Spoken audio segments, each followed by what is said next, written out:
இயேசுவை பலப்படுத்தின தேவதூதன். ஆண்டவராகிய இயேசு கிறிஸ்து சிலுவையில் மரிப்பதற்கு முந்தின நாள் ராத்திரி கெத்சமனே தோட்டத்துல தான் இருந்தாரு. மிகுந்த வியாகுலத்தோடு ஊக்கமா ஜெபம் பண்ணினாரு. ஏன்னா உலகத்தின் ஒட்டுமொத்த பாவபாரத்தையும் அவர் சுமக்க வேண்டியதா இருந்தது. அந்த மன அழுத்தம் தாங்காம அவர் வேர்வை துளி இரத்தத்தின் பெருந்துளியா தரையில விழுந்துச்சுன்னு வேதத்துல எழுதப்பட்டிருக்கு.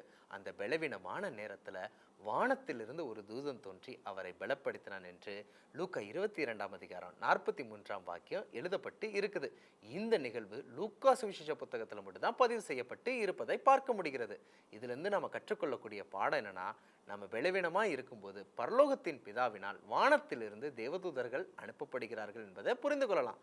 அதே நேரத்துல அந்த பலப்படுத்துகிற தூதனை போன்று பலவீனமானவர்கள் நம் மத்தியில் இருந்தால் நம் வார்த்தையினாலும் செயலினாலும் உதவினாலும் பலப்படுத்துவோமாக. இப்படிப்பட்ட தகவலை தெரிந்து கொள்வதற்கு எங்களுடைய சேனலை சப்ஸ்கிரைப் பண்ணுங்க.